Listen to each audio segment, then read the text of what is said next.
আসসালামু আলাইকুম গাইজ, দেখতে পাচ্ছেন এই লোকটা অনেক বড় অভিজ্ঞতা। বিড়ি খাইতে খাইতে মনে করেন হুটকি সুটকি সব জুনা বানাইছে। এখন একটা বিড়ি ভিতরে দেয় বাদে আন্নের মনে করেন আরেকটা বিড়ি টানতেছে, টাইনে সেই বিড়িটা বা হয়ে সেই বিড়িটাও টানতেছে। আন্নেরা দেখতেছেন দুটা বিড়ি টানতেছে, কারণ এলার বিন্ড হয়েছে সুক্কা।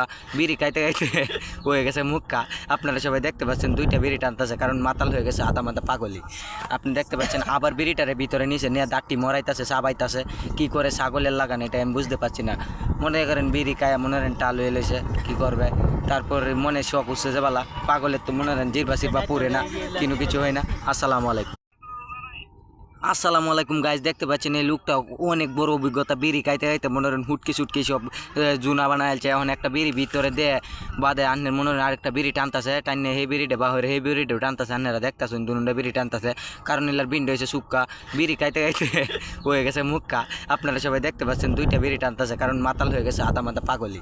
আপনি দেখতে পাচ্ছেন আবার বিড়িটারে ভিতরে নিচে নিয়ে দাঁতটি মরাইতেছে, চাবাইতেছে। কি করে ছাগলের লাগান এটা আমি বুঝতে পারছি না। মনে করেন বিড়ি খায় মনে করেন টাল হয়ে লেছে, কি করবে।